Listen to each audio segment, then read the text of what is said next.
All right, we back. I'm gonna do a quick video today. Get back on the ball. Took a couple days off. You guys see? Okay, whoop, the audio sounds good. Welcome back. Make sure you hit the thumbs up if you like the contents of this video. You see the title: Canelo versus Plant, Ryan Garcia versus Fonseca, and Wilder Fury 2. It's fight week, so we gotta hype these fights up, even though they're doing a good job by themselves. If you're new to this channel and you like the content, hit the thumbs up like you'll hear me do now. And also make sure you subscribe. I want to thank all my followers, all my subscribers, 59 subscribers at 10:26 a.m. on a Monday, February 17th. You guys can also follow me on Twitter at ArtFinks, ARTFINKS. Yes, sir. We got 53 followers there, a new little channel, but we're getting it going, trying to spit out some boxing opinions because we're fans of the sport. And more opinions, the better, I think. We have a good little platform here, so I appreciate everyone listening. You guys see the title: Canelo versus Plant, Ryan Garcia versus Fonseca, and Wilder Fury 2. Those are pretty much the biggest news of the week. And coming into this week, we got Wilder Fury this weekend, the rematch. It's going to be for the Lineal and the Ring magazine title, and also for Wilder's WBC heavyweight title. Yes, sir. This weekend we had Ryan Garcia, the 21-year-old lightweight, facing off against Fonseca, former opponent for what's my man's name, Tank Davis, who Ryan Garcia has been kind of pursuing. I'd say call out, but it hasn't been, call out sounds a little more sort of aggressive. But he's definitely put his name out there, and that'd definitely be a fight he'd want. We had Caleb Plant also fighting this weekend. Had a mandatory defense, trying to get that mandatory out of the way so he could get the rest of his year opened up. He also had a good hometown fight. Both guys, Ryan Garcia and Caleb Plant, seem like they, for being, Ryan Garcia is a little bit more of a name, and Caleb Plant has had quite the rise in the last year. He went from 0 to 100 real quick, and now he had a packed out Nashville for his hometown. Caleb Plant did, and Ryan Garcia, I think he was in California somewhere, but he's pretty popular on the social media, on Instagram. He's got a bunch of fans, brings out the ladies to the fights, and he made it for Valentine's Day on Friday. So yeah, a bunch of guys and gals, celebrating boxing, celebrating each other. So Ryan Garcia did well. I'm just going to cover the headliners because this video is going to be short. I'm recording from my other spot right now, so if the internet's a little wonky, I'd rather just cut it early before it cuts my whole video. But Ryan Garcia, nevertheless, he entertained and definitely went viral with the knockout of Fonseca in the first round. Was pretty much like a 50 second fight. First round knockout. Ryan Garcia had been check hooking Fonseca to death, I thought, already pretty early on. Ryan Garcia being the taller, longer fighter in there, the younger, the faster, the stronger. He was everything in there. Fonseca was thoroughly an underdog in this one. I don't have the odds in front of me. This wasn't a fight I was going to cover. But we should have probably covered, actually. If we wanted some views and more followers, we definitely would have cracked 60 followers if I had gone live. So hopefully having Ryan Garcia in the title, we get a couple more subs. So yeah, definitely hit that subscribe button if you're new to the channel. Hit the thumbs up, all that good stuff. Make sure you hit the bell icon and leave a comment. Shout yourself out. Let me know what you're let me know you're listening. Let me know what you think. Let me know what you want to hear. Ryan Garcia's knockout, I thought it was good. Obviously, a good knockout is I mean, any knockout is pretty fan friendly, but this was a quick check hook that he landed pretty much 45 seconds in or something like that on Fonseca, who threw a 1-2 from pretty far away already. Ryan Garcia had the distance. He had assessed this distance already, had been testing out that left hook a few times in that fight, even threw a right hook that kind of stunned the man Fonseca before Fonseca threw the 1-2 that Ryan Garcia read and hit him with that check left hook before the two could even land on Ryan Garcia, just grazing his shoulder, and down goes Fonseca. If you haven't seen the knockout, it's pretty good. I wasn't so thrilled just because of the opponent. I had seen the opponent, and he hadn't really surprised me. People were excited about the first round knockout, and it took Tank, 5, 6, 7 rounds perhaps to knock out Fonseca. But even that was sort of a mismatch. I don't remember Fonseca giving Tank that much trouble. But Ryan Garcia's knockout was more impressive. But hey, Ryan Garcia continues to rise. We haven't looked at our lightweight rankings. We could just do that now to make this a complete video. Excuse me. Let's see where we're at over here. Google Docs. Just check my rankings here. I haven't really updated this too much. Trying to, expand a little bit from just looking at rankings all the time. It's too many weight classes, and even with the traditional 8 weight classes, it's just so many names to keep in touch with. I'd even have Ryan Garcia in my top 10 at lightweight. I was putting in junior lightweights in my top 10. That's what I do over here. If I think their skills are good enough, they end up cracking the glamour division. So I had Jamel Herring and Rene Alvarado in the bottom 2. Ryan Garcia, he's outside of my top 10 in this old list that I have here. But it seems like I was definitely considering him for 8 or 9. I put like an 8 or 9 next to his name. Do I think he's better than Miguel Berchelt pound for pound? I'm still not sure. I have Miguel Berchelt at 7, the junior lightweight. I think Miguel Berchelt's pretty good. I can't remember his last fight though. He needs better competition. The guy should unify if he can. We definitely need some fights for Berchelt. Ryan Garcia maybe under Berchelt. I have Leo Santa Cruz at 8. Ryan Garcia and Leo Santa Cruz.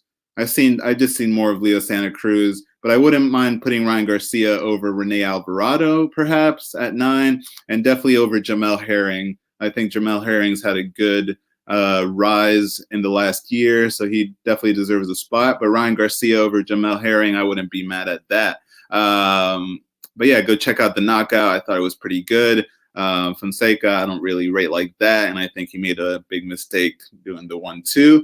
But hopefully he has a good comeback. Lubin, Erickson Lubin was quickly knocked out by Jermell Charlo, and now Lubin's making his rise again.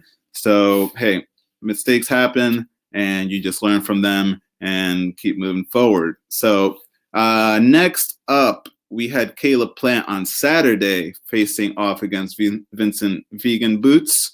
I said that I would try to break down Vegan Boots a little bit better, but it's just hard to get up for some of these fights, man, especially when the odds are so, so wide like that. If there was any inkling, like the Jason Rosario, there were plenty of people saying Jason Rosario, like, watch out, keep an eye on this guy. That was then, this is now. I wasn't really hearing too much about Vincent as much as I was hearing about Rosario. So that's why I didn't really break down that video. Vincent doesn't have like a Rosario versus Gallimore fight that I could go back and watch. Gallimore being a name that I know. Vincent just doesn't have the names like that. And had already been knocked out twice, TKO'd. And this is the result of this match versus Caleb Plant. Caleb Plant gets the 10th round technical knockout. Caleb Plant just too fast, combinations, high output, just outlanding more than Vincent was throwing at some point. And yeah, they could have perhaps stopped it earlier. I like the referee stoppage in the 10th. Vincent was just covering up, working behind a high guard, had pretty good defense for the amount of punches that Caleb was landing. You think he would have been put out. So it seems like he can hold a punch pretty well, Vincent. Not sure when we'll see him back again. I guess it would be his promoter, Callie Sauerland, was saying that maybe middleweight is better for Vincent. Vincent definitely looked smaller than Caleb in there. Caleb is like 6'1". Vincent looked, he just looked outsized. For a man, Caleb Plant, who's just pretty athletic. He's not bulky or anything, but he's just quick and fast. Go Flow in the chat. He says, Plant showed he has combos for days. Yes, sir. He definitely does. I got a little worried there the later as it was going. We've been kind of monitoring Caleb's stamina from the Uzcategui fight where, he was throwing a lot of punches, trying to put the hurting on Uzcategui, and we saw in the middle rounds Caleb was kind of fading. He's all action in there, quick, slipping punches, great defense, slipping punches on the back foot. Vincent just couldn't land on the guy. There were a few times when Vegan Boots was able to land straight punches, land a jab, and there I was a little worried. We know that Vincent has good power, but maybe not good enough power to take out a good 168-pounder, and probably not enough power to just land the one shot, especially not just the jab. So kudos to Caleb Plant for this great hometown showing, performance, taking the man out, the referee stopping the fight. You guys could go check out my Twitter if you want to check out the highlights. So from that, we go into the post-press conference, and thanks to GoFlow again for being in the chat. Make sure you shout yourself out. Let me know you're listening. If you're new to the channel, GoFlow or anybody else listening, please hit the subscribe button. Hit the bell icon to get notifications for the next time we go live, and follow me on Twitter @ArtFinks, where you will see the highlight from the Caleb Plant fight. And let's keep going down. So yeah, we got highlights here. So Caleb Plant, in the post-press conference, he addressed the media. Somebody was asking basically about the Canelo, whether the Canelo news came out that Canelo had, or Team Canelo had offered Caleb Plant a fight before the Vincent fight. The fight against Vegan Boots was on the books. But last week we heard that Canelo had reached out to a few people, amongst them being Charlo and Billy Joe Saunders and all these people, everyone but Bivol or Andre, pretty much. So that goes from anyone on DAZN to anyone on PBC, including Caleb Plant. Caleb Plant in the post-press conference, he confirms the money was good. We definitely got an offer. The thing is that I'm a world champion here at 168, and I had my match against Vegan Boots booked, ready to go, and then I get this offer. So the offer was for May, and Caleb was saying, hey, man, May, I was already preparing for this fight. I was already in fight week.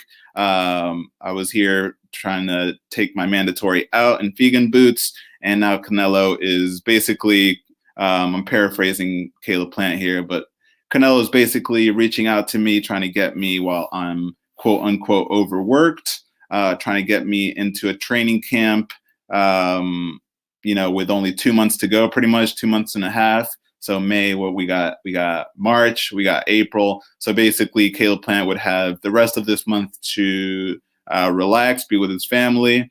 And then he'd have to get back into the training camp. The thing is, I see his point. There's going to be obviously more people who support Canelo. He's the face of the sport. He is pretty much a consensus number one fighter in the world, whether you do the pound for pound or whether you just look at him like you don't even have to know pound for pound to see Canelo and say like, hey man, that might be the best fighter in the world. He's got a great resume. He's got great names. He's been in tough fights. So, but I understand where Caleb's coming from. You know, a lot of people are coming out and saying there were arguments for both. I'll tell you my opinion about the matter. But there were arguments for people saying like, hey man, this career high payday, this opportunity, not even just career high payday, it's against Canelo, who's let's just say, for lack of a better word, he's pound for pound one. He's the best fighter in the sport. He's the face of the sport. You know, you can argue that he's the face of the sport, you know.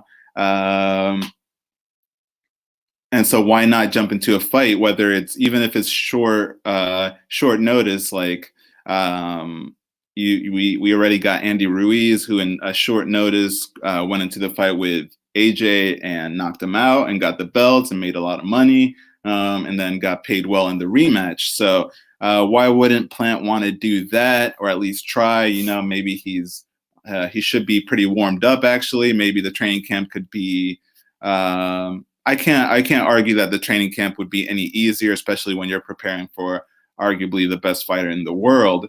So the people were saying you still have to try, you still have to take the opportunity. You're going to be paid handsomely, and what's better than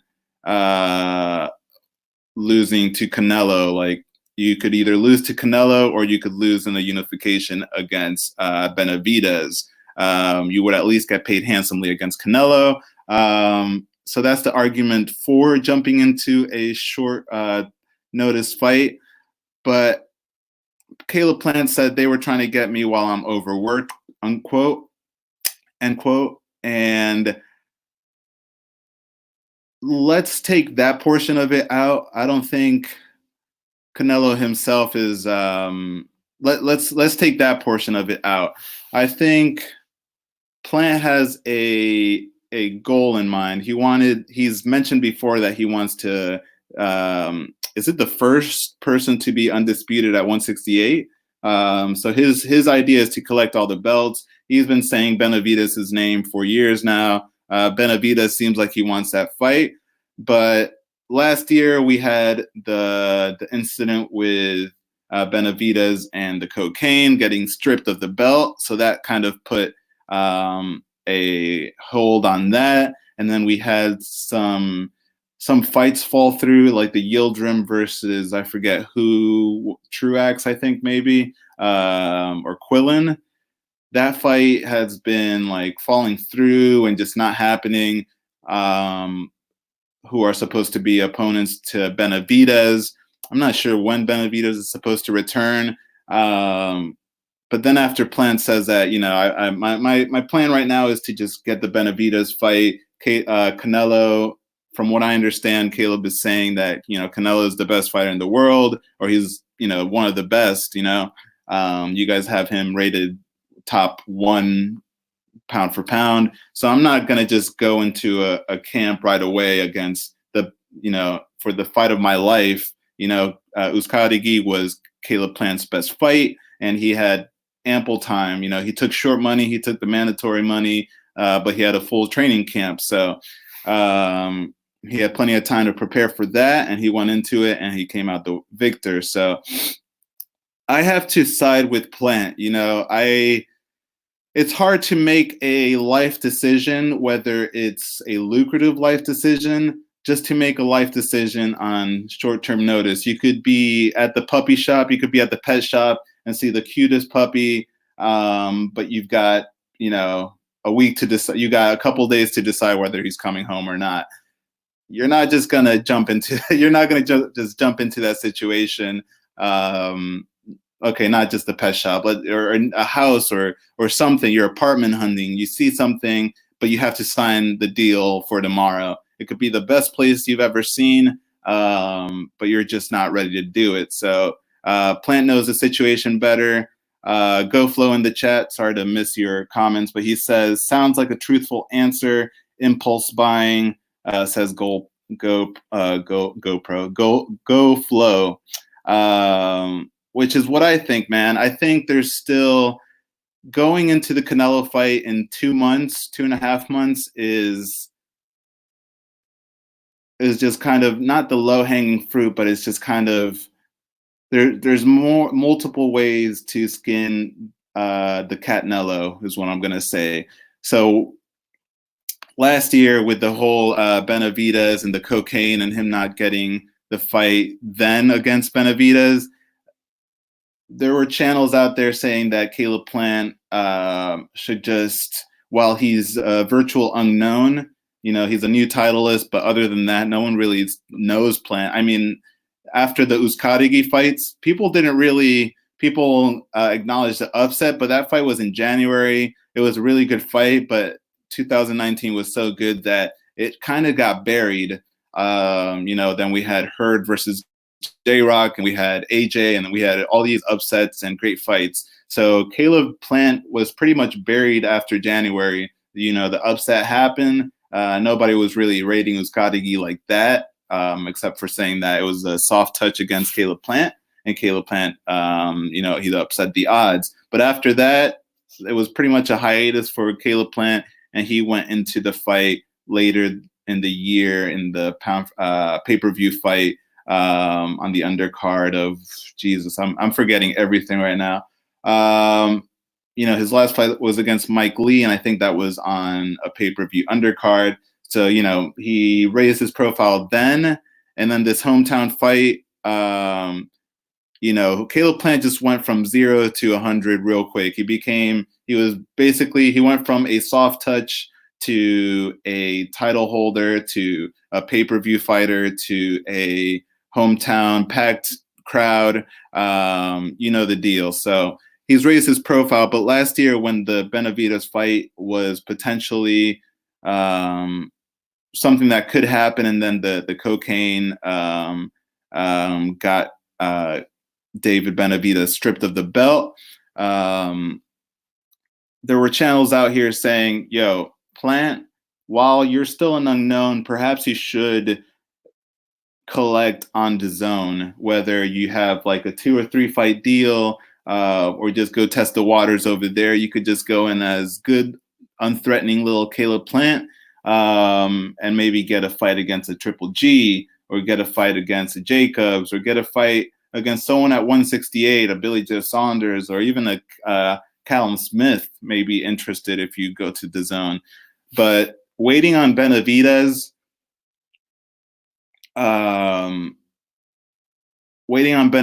was going to stall the career. So we saw after Uzcategui, he was pretty much on hiatus. Plant was on hiatus until I think December was the Mike Lee fight. Mike Lee, nobody liked that fight. I mean, we like to see Caleb Plant because he's a great boxer, but nobody was on board for the Mike Lee fight, and no one was really on board for the Vegan Boots fight except for the hometown crowd. So that's 2 fights already of relatively soft touches, and this DAZN. And then we get Canelo offering the DAZN deal. To fight on DAZN, I guess. So last year might have been a bigger window where Plant would have said, hey, I don't want to fight the Mike Lees of the world. Just put me in, let me go to DAZN, maybe a 1 or 2 off fight, 2 fight deal on DAZN, would have replaced the fights with Mike Lee, and maybe do a 3 fights with DAZN, 1 fight, whoever to replace Mike Lee. Then you would have had the mandatory fight, and then maybe you'd have either a Canelo or a Callum Smith. That was last year. Now this year, Plant's profile has risen, and now Canelo is definitely aware of Caleb Plant. He's a title holder. Whether he wants Plant because it'll be a great fight, or whether he thinks he's the easiest of the 168 pounders, who knows? But Canelo has been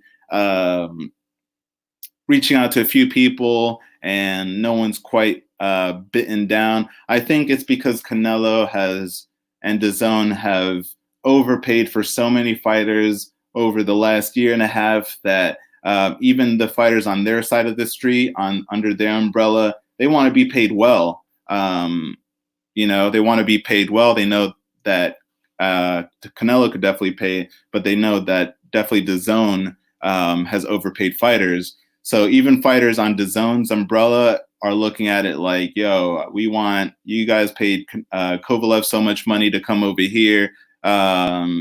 We want some of that, if we're going to keep working with DAZN. Otherwise we can go elsewhere, or we will just, we'll fight other people, whatever. But people want to get paid for this Canelo fight, and Canelo at this point, he's reaching out to PBC fighters, and the PBC fighters are saying, hey man, we have our own plans over here.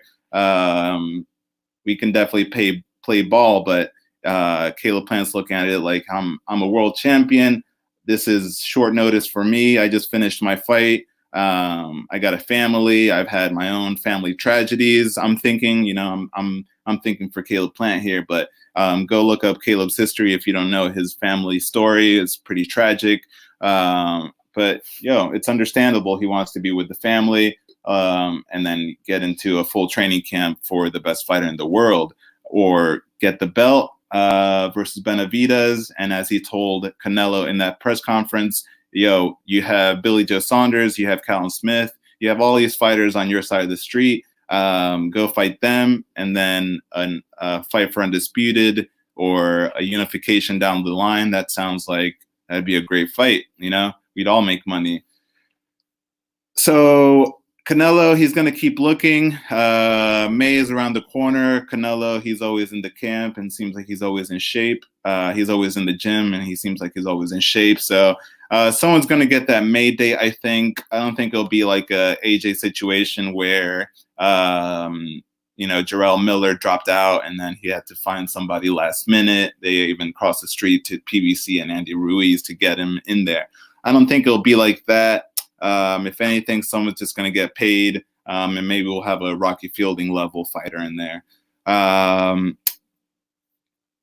me see. I think I covered everything I wanted to say about Plant Canelo. Maybe I'm still sort of on the fence. I'm more siding with Plant because the fighters know their bodies. They know what plan they have. If they had no plan, then yes. But part of me is also looking at it like, okay, I understand not getting into a short notice training camp against the best fighter in the world. That's a very good argument to me. But if the plan is Benavidez, well, Samson, the promoter of David Benavidez, came out and said, that fight is not going to happen this year, and most likely not happening this year, perhaps next year. So it looks like David Benavidez's team has other plans for it.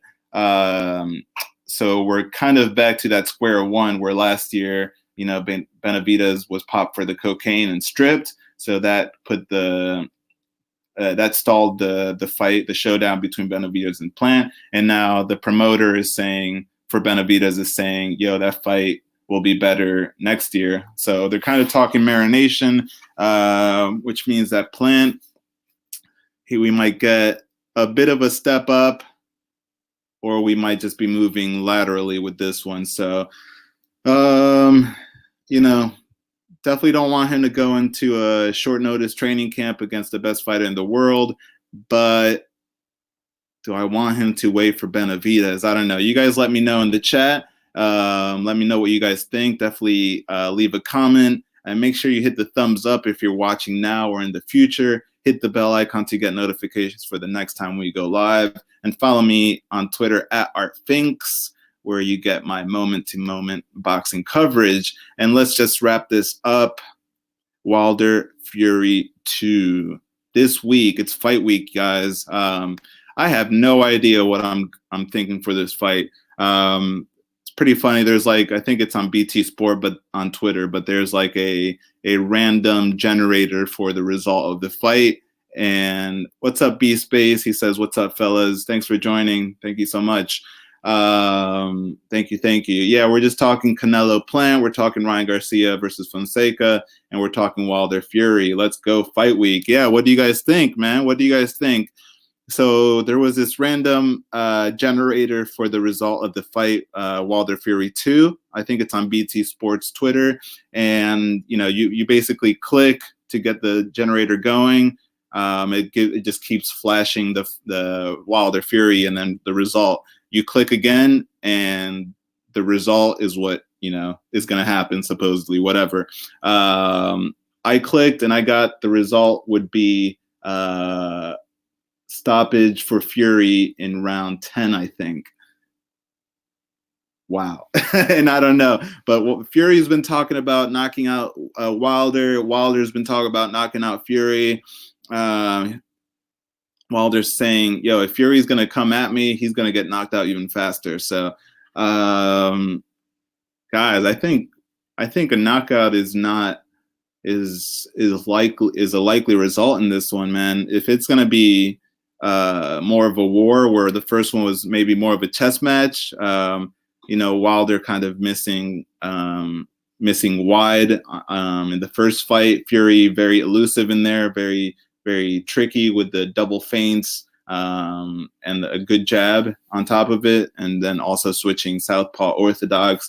He's just a crafty fighter, and he's one of the best sort of like survivalists in boxing, if that's sort of like a term you could say. But he definitely gets through fights, finds a way through. We saw him cut against Otto Wallin, and he just turned it up in that fight. I mean, we don't rate Wallin like that either, but it's pretty impressive how he got through that how he got through that fight. Unrivaled Boxing Talk and News says, Finks, Unrivaled, welcome. Thanks for joining the chat. Let me know what you guys think about Wilder Fury, what you think the result's going to be. I don't think it's going to decision, though. I don't have a winner in this fight. I'm not predicting a winner just yet. But I think we're going to get a knockout, guys. B-Space in the chat. He says, I'm rooting for Tyson. I expect a very good performance from Fury, since he must be in better shape than the first fight. But honestly, I think it's 50-50, and Wilder has the equalizer. Yes, sir. I think we'll get a stoppage. Can Fury stop Wilder? I don't think it's outside the realm of possibility, because I think Wilder gasses a little bit.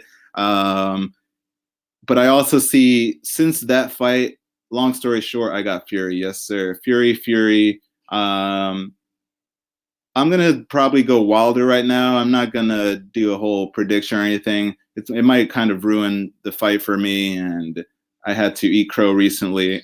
So I'm going to just take a break from the 50-50 fights. And I really just want to enjoy this one because I enjoyed the first one. And I think the draw made it even better, actually. I'm pretty happy with the draw. Yeah, that's pretty much the fight I saw. I did a 13-minute video prediction. Yeah, everybody go check out Unrivaled Boxing Talk and News. Good breakdown on fights. Definitely go check that out.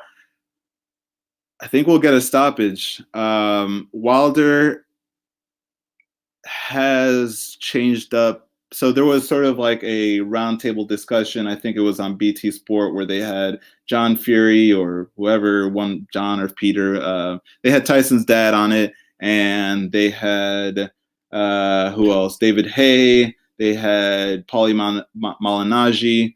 Thinks any chance of a link? Let me see. I was hoping to do a quick video here. Let me see. Hold on, because I'm trying to think if it might be tough right now, because if I don't have headphones right now, and if I want to hear you, then I have to turn my computer up and mute myself probably. So I think it might be tough right now. So I apologize for that. I definitely want to get on a live with you and other people for sure. I'll have time definitely later this week too, for sure. Thanks for asking, though. I appreciate it. We definitely got to get on a talk. I'll definitely have headphones ready for for the next time, and Friday or Saturday. Probably later this week I'll have a little more time. Like I said, I'm recording live from a different spot where I've had pretty spotty internet. So far so good. You guys let me know, but how can I do this? I don't have headphones though. That's the only thing, because I have to mute myself if I want to hear you. But guys, go check out Unrivaled Boxing Talk and News. He has a video of the fight, or sorry, of prediction for Wilder Fury 2. I think we'll get more punches thrown, but I think so. Yeah, going back to the roundtable discussion, Malignaggi, David Haye, and John Fury, Tyson's dad, was on it. Pretty much, David Haye was the only one saying. B Space at GoFlow says, "I'm going to watch the fight like a big Dasa on the couch." So the roundtable discussion, Fury, pretty much David Haye was the only one saying, "Hey, I think I got Wilder in this one." And David Haye was also saying, "I think Wilder's actually improved." The question was, can Wilder improve being the older guy? I think he's like 33 now, 34. At this point, sort of like Tyson's dad was saying, like, old dogs, it's tough to teach old dogs new tricks, and he doesn't see Wilder getting any better than the first fight, where of course he thought that Fury won and was robbed. I think Wilder's gotten a little better, and I think he's needed to address the stamina issues where he's missed wildly throughout a fight, where he just ends up, where he gets gassed and one punch kind of rocks him. We've seen him sort of have bad balance, I guess, for lack of a better word. He kind of his balance is kind of all over the place by way of wild punching. Where I think if he sticks to more straight punches, keep his punches short, bring them back, I think he could maintain his stamina a little better. We saw in the Brazil fight was just quick, fast. He was out in a hurry in that fight. But against the Luis Ortiz in the rematch, I think that went 7, 8, 9 rounds. If you guys can remind me in the chat. He was a little more economical in that fight. He still missed pretty wildly in that fight. But I think he was a little more tentative, and the way he set up the knockout punch just came out of nowhere after he lost pretty much every round. So there were punches coming through that were hitting Wilder, but I just watched highlights the other day from what I remember in the full fight, Wilder was never quite hurt in that fight. Punches did land.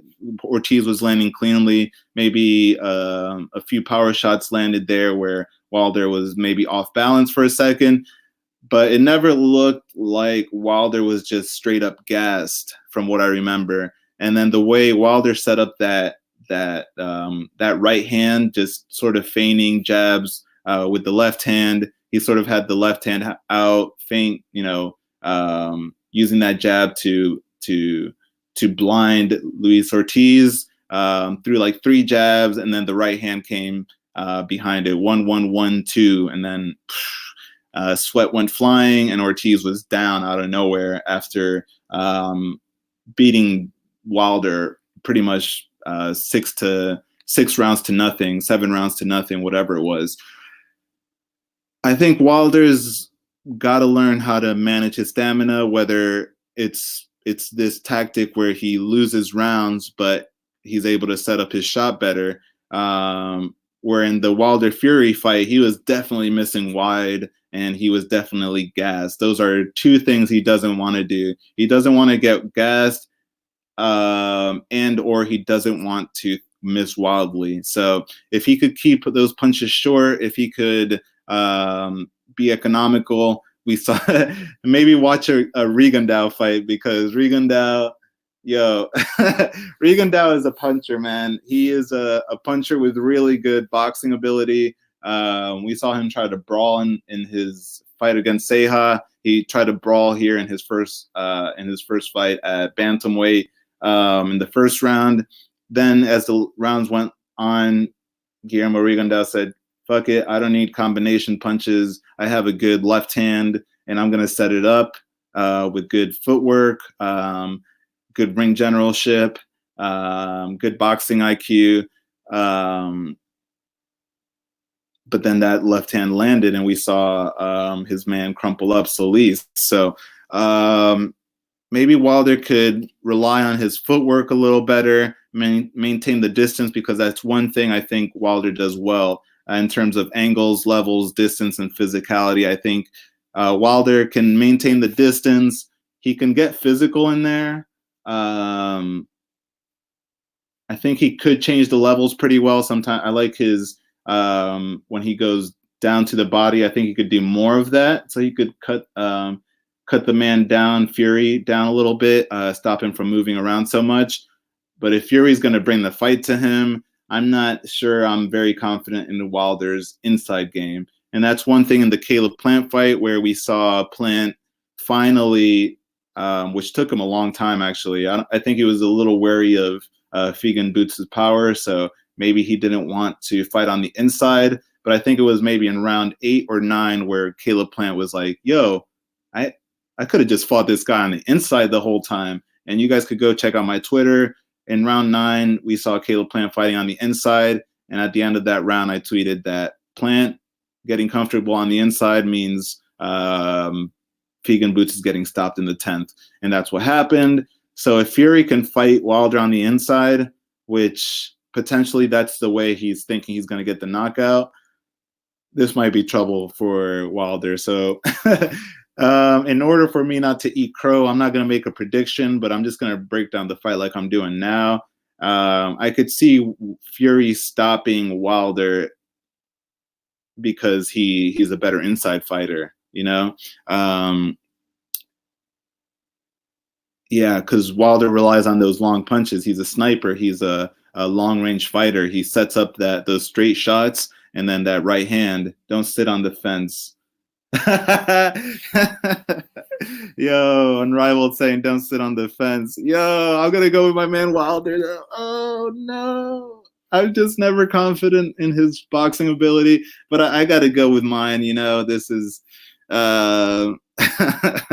gotta stop the UK invasion, man. We gotta stop the UK invasion. But I'll stick with Wilder. You know, I thought he won the first fight, but you know, I watched that fight in the bar. I saw the 2 knockouts, but I was not mad at the draw. You know, just go with what you think, he says. Yo, but I'm not underestimating Fury though, whether you eat crow or not. No, I always eat crow. I've had good predictions though too, but this one I just can't predict, man. I really can't. I can't figure it out. Fury and Wilder, man. Like, I'm happy with the draw. You guys understand that, but I can see Fury, like. I can see Fury has no trouble fighting a smaller guy. He had no trouble fighting a bigger guy in Wilder or Klitschko. Like, Fury's got the tools, man. Like, if Fury can go in there and say, "Yo, yeah, boxing fans win," says GoFlow. If Fury can fight on the inside, man, like from round 1 or round 2 on, like I'm gonna be picking Fury in like as I'm watching the fight. Like, I'm not confident in picking Wilder. I want Wilder to win. I guess I'll say that. Not because of, hold on. Let me just mute for a second. I might have some guests here. Hold on.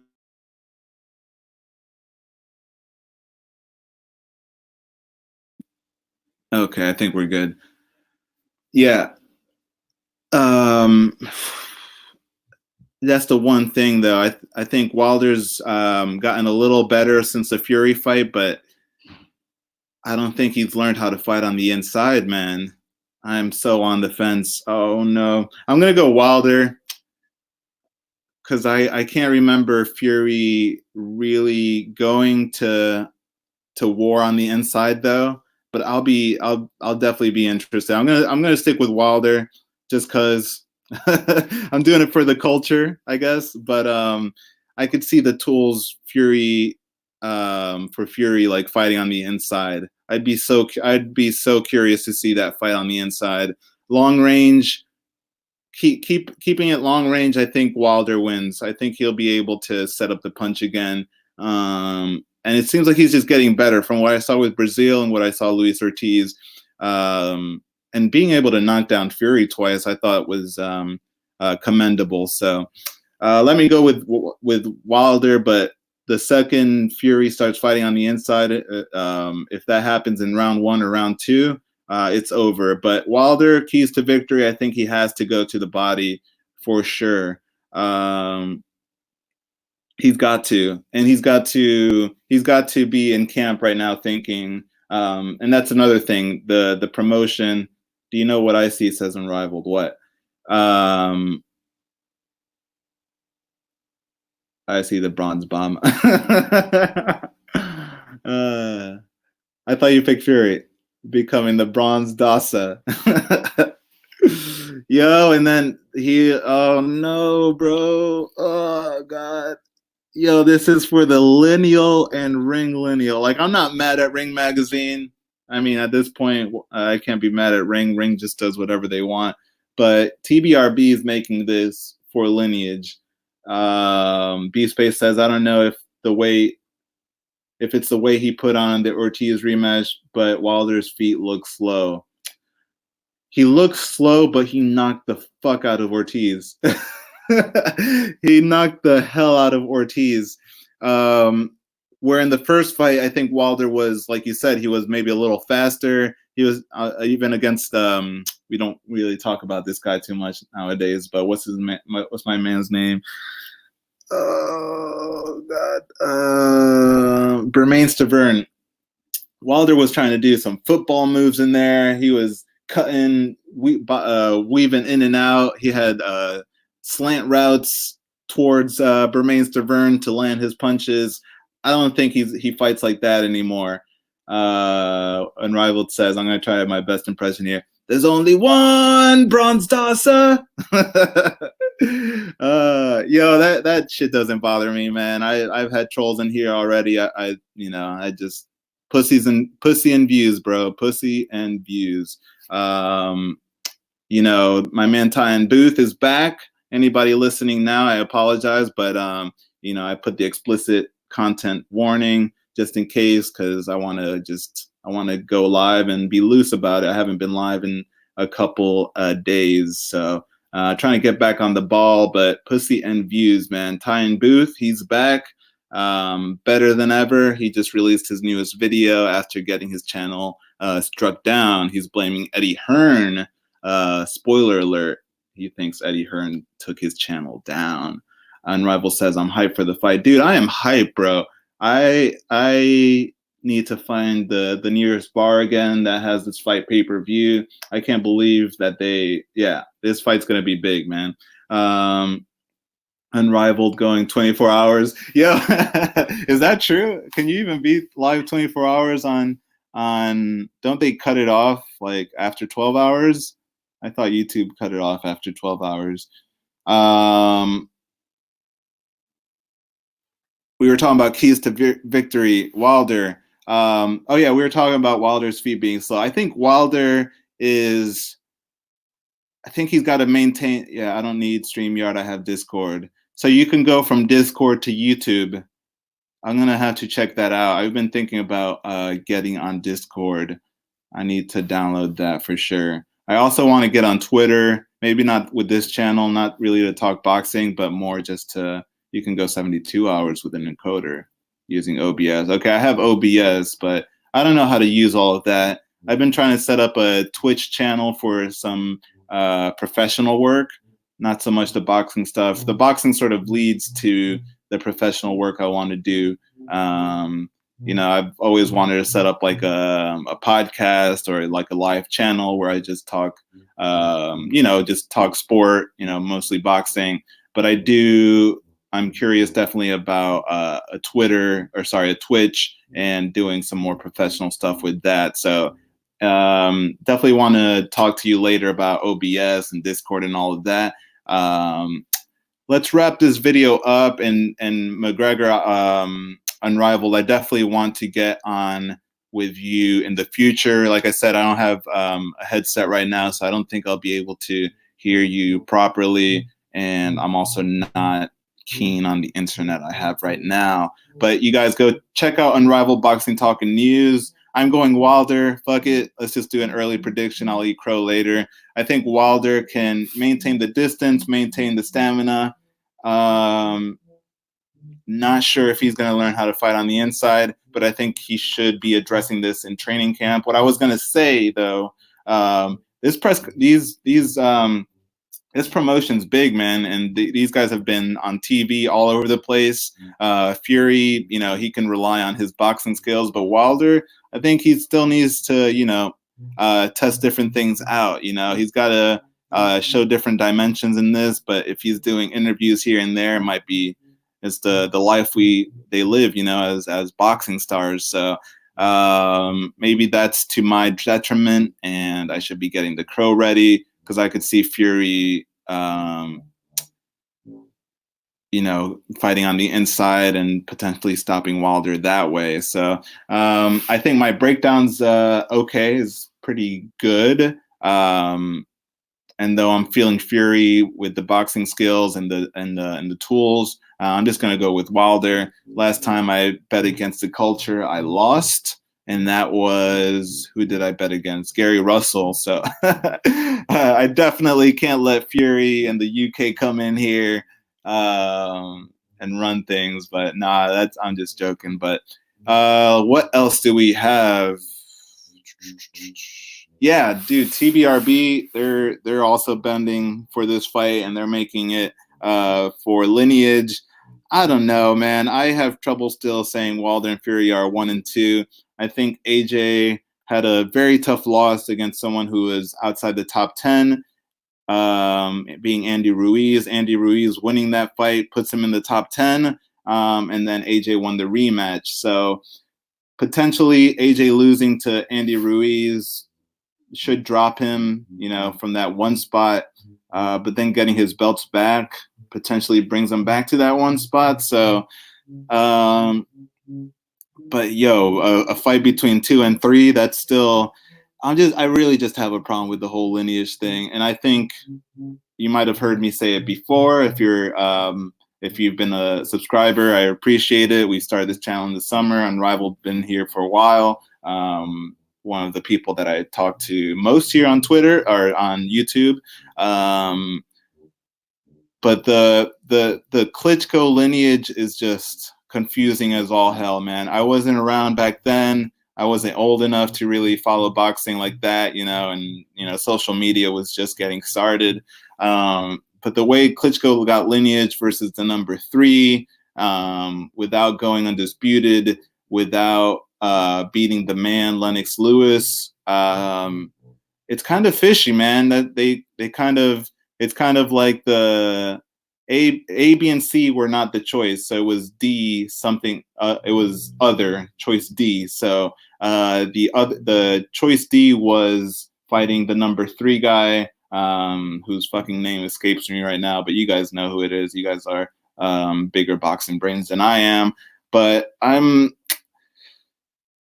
Klitschko reigned for 10 years, was a consensus number 1, but they just really wanted to give him the Lineage. They wanted to keep heavyweight going after Lennox Lewis retired. And this is all my opinion. So they said, hey, you're not going to fight your brother, but let's have you fight the number 3 guy, and you'll be the lineal champion. Then the WBC becomes vacant, and Bermain Stavern picks it up, if I'm getting my history correct. But Lineage is something that you could follow Lineage, and I'm sure there's been more cases like this or other cases where they've skirted the rules. And even back in the day, there was a color barrier, so that shit was segregated. So early Lineage 2 is a segregated history. Lineage has been broken multiple times, says B-Space. It is what it is. Yeah, no, that the first half I'll agree with it, but it's not just what it is. We have to fight the power, guys. We have to fight the power. Jeffrey Epstein didn't kill himself, okay? I've been on one this morning, man. I've been watching some crazy videos, man. That shit's crazy. Even Tyon Booth is on that shit, bro. Barry Hearn, watch out, bro. Tyon Booth got your number, bro. So yeah, man, we can't just. I agree. Lineage has been broken multiple times. It was segregated, so African Americans, black fighters couldn't get into the mix. Yeah, man, fight the power, says B Space. But what was I gonna say? But even then, we could try to be better, and then just at least mention it, or if you want, call out the organizations that are doing it. At this point, if TBRB has Wilder and Fury 1 and 2, like, I'm not mad at that. But when it comes to Klitschko fighting the number 3 guy just because he can't fight his brother, then that's more of an asterisk to me, and I'm going to address it. Fury beating that guy. Sure, it gives him the number 1 spot, but the lineage to me was a little tarnished. I think Fury vacated that belt because he retired on Twitter, and he cited mental health issues and everything in the past. And then he took a big break, where I think even Guillermo Rigondeaux, I think at this point we should vacate his super bantamweight title lineage, because the man wants to be at bantamweight. So it is what it is. Like you said, you got that in my head now. It is what it is. Don't fight the power. So, but now, while Fury has a chance to be 2-time lineal champion, isn't that crazy, guys? Geez. Let's look at the odds. I didn't even think about doing that. Hold on. What are the odds? Wilder Fury 2 odds. I have to think. My man's playing the tuba next door, if that's what you're. 21 hours ago, this is just a straight headline from CBS Sports. Wilder, I quote, Wilder landed 2 knockdowns in the first meeting, but Fury used his slick boxing to take the majority of the other rounds. Fury is a minus 110 favorite. So if you risk 110, you win $100, while Wilder's priced at a minus 106. Okay, wow. What? In the latest odds, the over-under for total rounds completed is 10.5. So I think they're thinking the stoppage, right? From what I'm reading there, they said the over-under for total rounds completed is 10.5. So I think they're thinking the stoppage is within 10, from what I understand. Let me know what you guys think. I don't read the odds very well like that, but this is it's a 50-50 fight. They have Fury as a slight favorite. Yeah. Wow. Hold on. Let me see if I can get something else here. A day ago, Wilder Fury odds. Let's go down.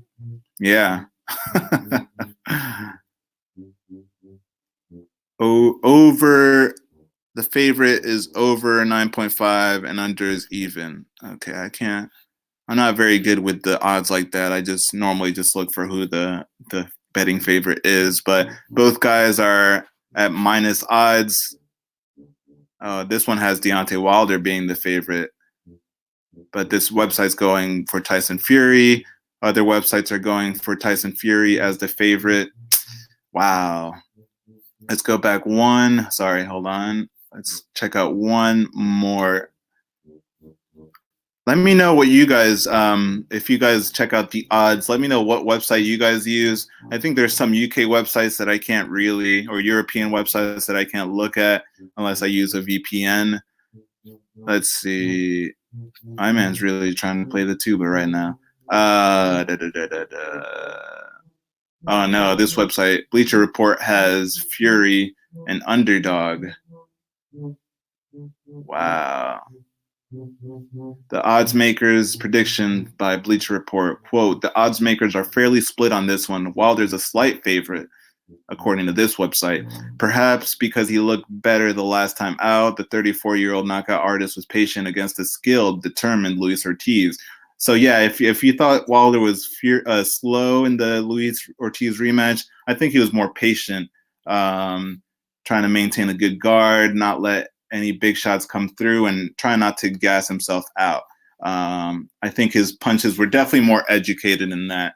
So even if he did miss wide here and there, I think he wasn't missing as wide as he was against Fury. So I think that was by choice. But in the fight against Fury, the first fight, I think that was Fury making a miss. And I think Wilder will be a little more patient in this one. So they continue. The knockout artist was patient and versus a skilled, determined Luis Ortiz in the November rematch. He bided his time and waited for Ortiz to make a mistake and leave an opening, sending him crashing to the mat for good. Fury, on the other hand, hold on. I think they're just kind of breaking down why they think Wilder. They think Wilder's more patient now, and Fury had an ordeal. He had the cut, man. I think they have a picture of the cut. That cut was diesel. That cut was crazy. They say pugilistic wisdom to earn a decision that the referee could have taken away if he called the match off early. Bro, Fury could have lost if they just stopped the match.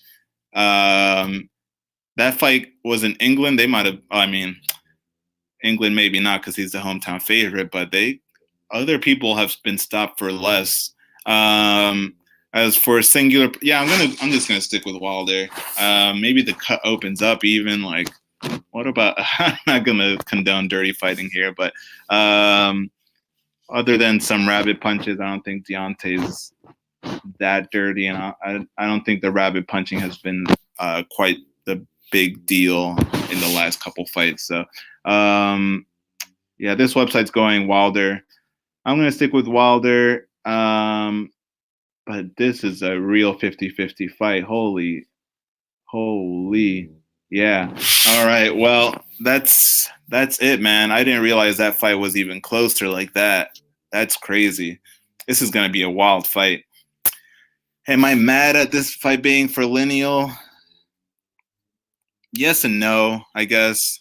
I'm just call me on the fence Sphinx. Just call me on the fence Sphinx because I can see why they want to make it lineal. And even me, like I have AJ 1 right now, but the winner of Wilder Fury 2 is going to be number 1. I'm just putting it out there. So Fury, you know, big hiatus, lost a lot of weight, rehabbed, and he just went in there with the top 2 guy in Deontay Wilder and came out with a draw in a fight that people thought he won. So, if anything that gets in the way would be that cut. Otherwise, Fury has all the tools to beat Wilder, and Wilder has that eraser. You know, he has that power. So it's going to be very interesting.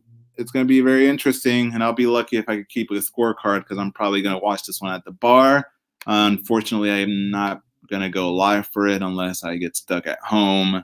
I need those views, though. I need those views. So let everybody in the chat, thank you guys so much. I ask you guys to share this video and every other video of Fink's Art of Boxing with your boxing community, forums, social medias.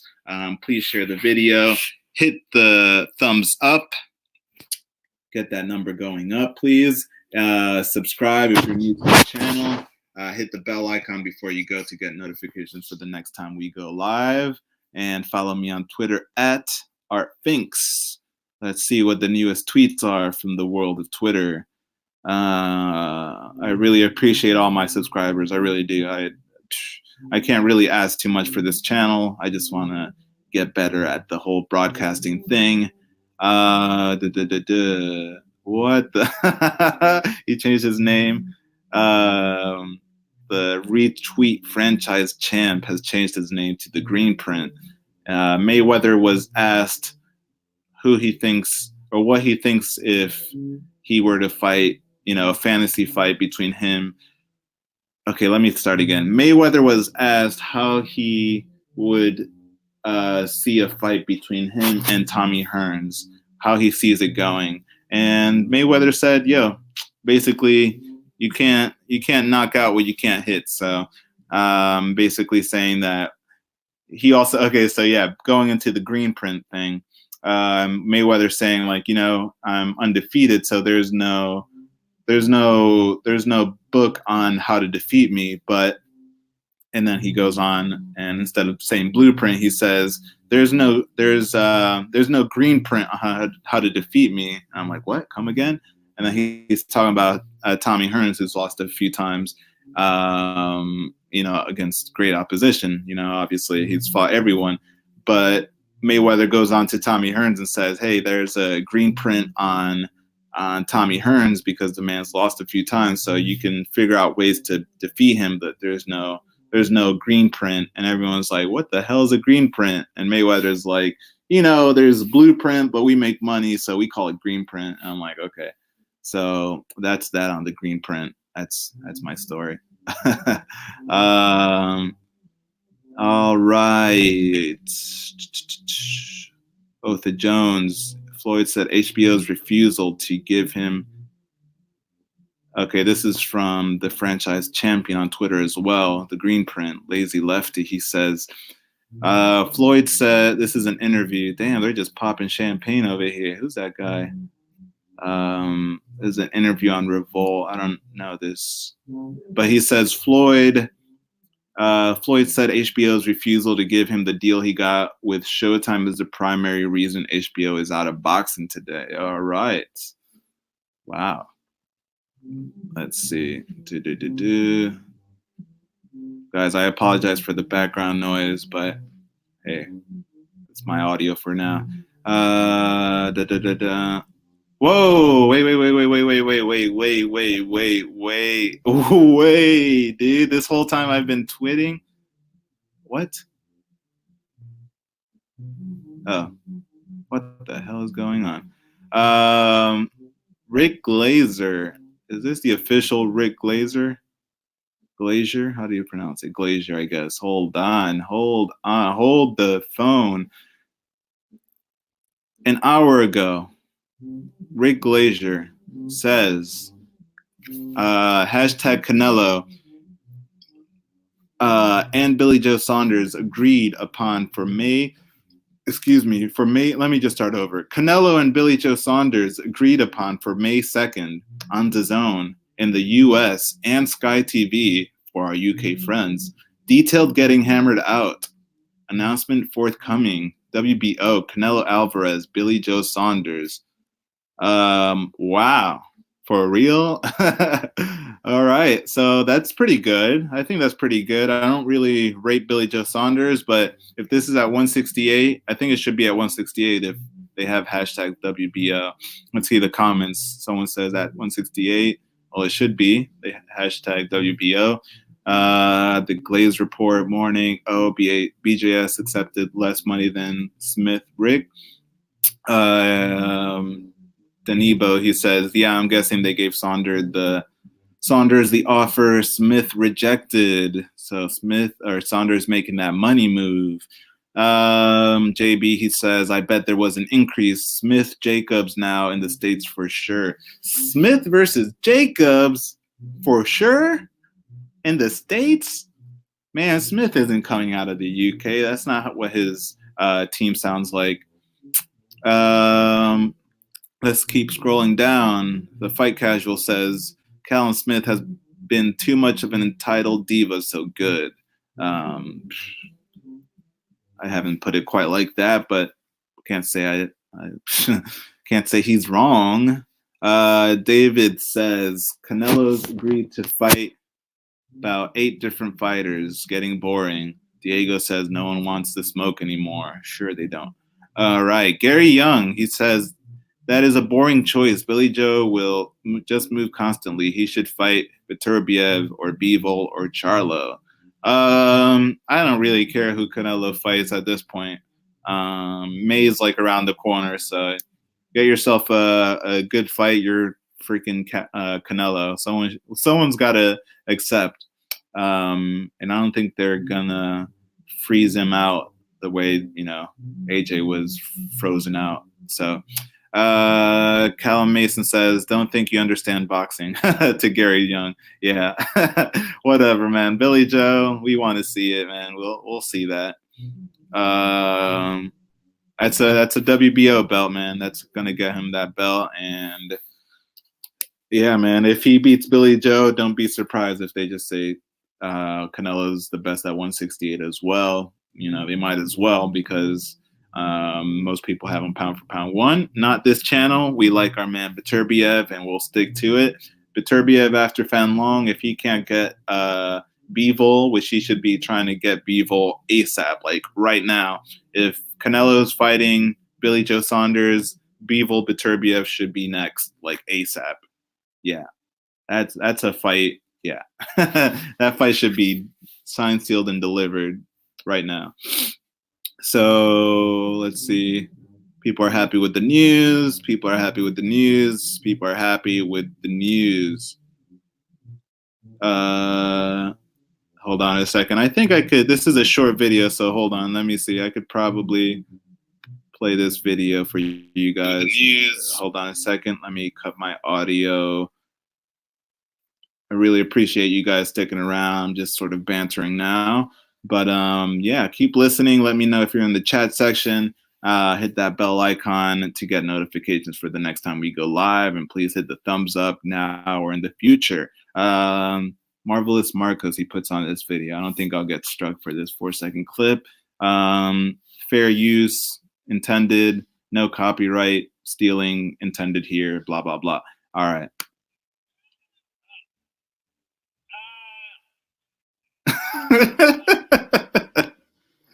That's Max Kellerman and interviewing Miguel Cotto, and this is Miguel Cotto. I guess Marcos is just poking fun here about the announcement, Billy Joe Saunders versus Canelo, and I guess Max Kellerman is interviewing Cotto, who's supposed to be Marvelous Marcos, and Marvelous Marcos through Cotto, he says, and then he shrugs his shoulders. A man of many words, Miguel Cotto. Yeah, I mean, I guess we didn't really like Billy Joe's last performance, but one thing about Canelo, and I think I've mentioned it in my last video, even though I haven't been active, I've been pretty active this year, but I think I mentioned in my last video that Canelo's knocking out all of the hype jobs / fighters that I don't really love, who I think are a little overrated. I'll say they're a little overrated. I think Kovalev was great. I didn't really like the Canelo fight. I'll be honest. I didn't like that fight for him, especially not in short notice like that. I thought, court cases aside, I think Kovalev was getting karma back on his side. He was finally, he was fighting Anthony Yard in a good fight, and I think he could have built off that, but hey, maybe he didn't think he could, and he had these court dates and he got the money, and now he's, back in legal disputes. So but hey, Kovalev's not like an angel, so him getting knocked out was our knockout of the year. Otherwise, I would have given it to Wilder. It's 1-2. It's tied pretty much. But we don't really love Jacobs. We don't really rate Jacobs on this channel. So him beating Jacobs too. And then who else did he beat? He beat Triple G. Triple G being a little bit of a hype job, in my opinion, as well. That HBO, that touch of HBO, that HBO support. Let's see. Just scrolling down. So Billy Joe Saunders versus Canelo, man, that's happening in May. They needed to lock that down, for sure. Like, even for Canelo, I think it would have been a little too late to like be picking opponents. Like, May is like right around the corner, man. Like, especially with global warming, that shit's gonna happen. May is like April is the new May, so get that fight locked down, and I think it's going to be Billy Joe Saunders per Rick Glazer on Twitter. Yeah, people are happy. I don't think. I think. I think Billy Joe Saunders is more popular than Callum Smith from what I'm reading here. I don't think people like the what Smith did. He complained about the offer. Caleb Plant didn't even complain about the offer. He just said like, "Hey, like basically, I'm paraphrasing, or I'm gonna provide a little of my own opinion." But I think Caleb Plant basically said, "Hey, Canelo is the best fighter in the world. I'd rather not just fight him on a 2 months notice. We have our own plans." Blah blah blah. Callum Smith just said the offer was too low. Caleb Plant said the offer was good. Callum Smith came out here and said, "Nah, the offer this, the offer that." Like his manager, his promoter, whatever, they were not about that fight. And now you have Billy Joe Saunders also, who reached out to Callum Smith and didn't want that work either. So I don't know. I think the fans are happier with Billy Joe Saunders, whether he had a crappy performance in his last fight. So did Callum Smith, man. Callum Smith looked trash in his last fight, and I think he lost. So Canelo Saunders, let's hit this hashtag Canelo Saunders. Yeah, it's happening. Wait, what? This is from January 10th. Someone already knew about this. What happened? Why is this? What? Oh, this guy's on crack. He said the Ring magazine. The Ring magazine already belongs to somebody. Somebody's trolling over here. Oh, latest. The latest on hashtag Canelo Saunders. Somebody by the name of Infamous Tio Al. He says, responding to Rick Glazer, Canelo and Billy Joe Saunders agreed upon the infamous response saying which one's going to get popped for PEDs. Wow. Billy Joe Saunders update. All right. Billy Joe Saunders is with, what's my man? Ben Davidson, huh? WBO super middleweight champion says he is not pricing himself out and will fight in any location. Oh, that's from a couple days ago. Damn, so this is fresh news. And I think Rick Glazer is the first one to break it, huh? Why didn't he just use the hashtag Canelo Saunders 1 hour ago? Canelo Saunders. Well, there you go. I'm gonna fuck it, dude. I'm gonna say Canelo Saunders. I'm gonna make that hashtag. You got to get that hashtag going. People are not gonna know. All right, retweet with a comment. You guys can follow me at ArtFinks on Twitter. Hashtag Canelo Saunders official. All right. An announcement forthcoming, he says. Well, we'll get official soon, but we'll see if he responds to that. DeBella ENT Broadway boxing. What? Wait. All right, so people are calling out Rick Glazer as, yeah, they're calling him out. They're saying it's not true. So somebody by the name James St. Patrick, he says, at Mike Coppinger, any comment? We're awaiting your word too on what Rick Glazer says. Mike Coppinger went straight into it. He says, not true. James St. Patrick says, thank you, Mike. This is why I await your word. That's a shame. Mike Coppinger says, doesn't mean it won't be completed soon, though. James St. Patrick says, thank you. I recall Oscar saying on the Friday DAZN broadcast that today would be the deadline to make this fight. Best industry source, Mike. Okay. Well, I don't know why Coppinger would come back and say, doesn't mean it won't be completed soon, though. Not true. Any comment? So what is he saying that's not true? Rick Glazer said Canelo and Billy Joe Saunders agreed upon. Oh, okay. He's saying that's not true. But then Coppinger says it doesn't mean it won't be completed soon, though. So he doesn't agree with it being agreed upon, but he thinks it could be completed. or he's not ruling that out. So let's not confirm it, but like I said, question mark Canelo Saunders official. So let's see. Anybody else saying anything? All right.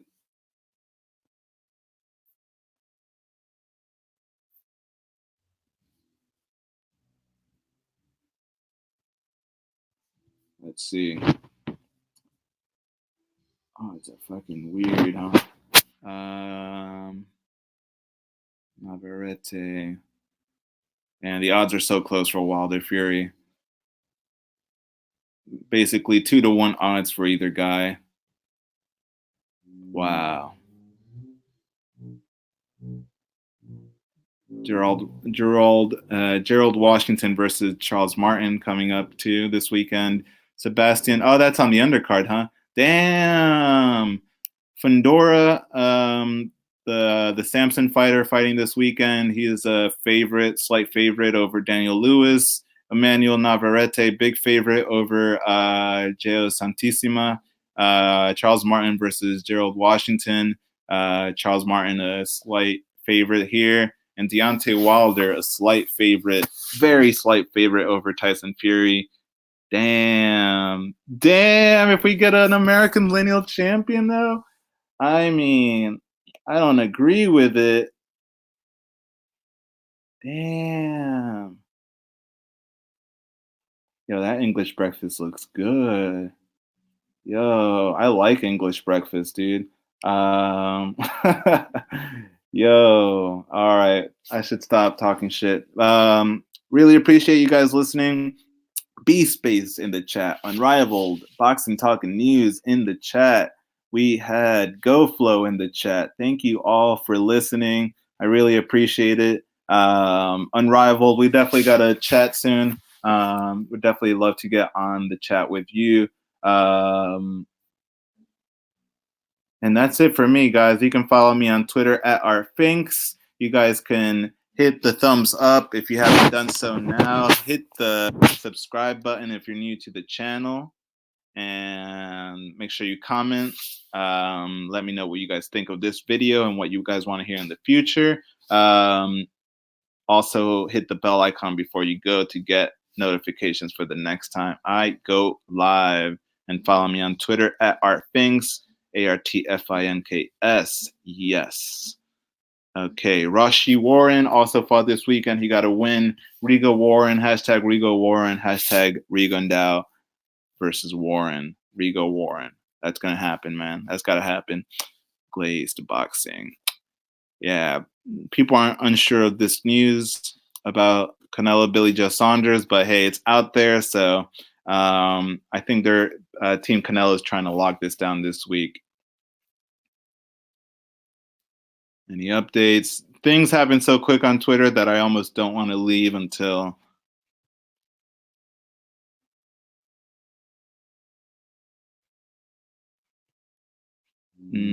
Scott Fitzgerald off. Oh, I don't care.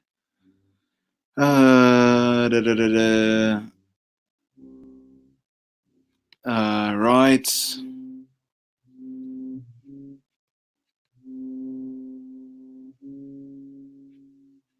All right. Sorry about the background noise, but hey, this is Finks Art of Boxing. That's pretty much it. I got nothing else. I think I've hit everything I wanted to. I'll try to be on more often again, try not to take multiple days off in between videos. But guys, go follow Unrivaled Boxing Talking News. Thank you to B Space. Let me know if you have shout yourself out if you have a YouTube channel. If you're talking boxing, GoFlow, thank you so much. Everyone else, hit the thumbs up, subscribe, hit the bell icon before you go, comment, and follow me on Twitter at @artfinks. I really appreciate it. This has been Finks Art of Boxing, talking about Canelo versus Plant, Ryan Garcia versus Fonseca, and Wilder Fury 2. Thank you guys so much. Shout outs to everyone in the chat. And happy Monday. Bless up.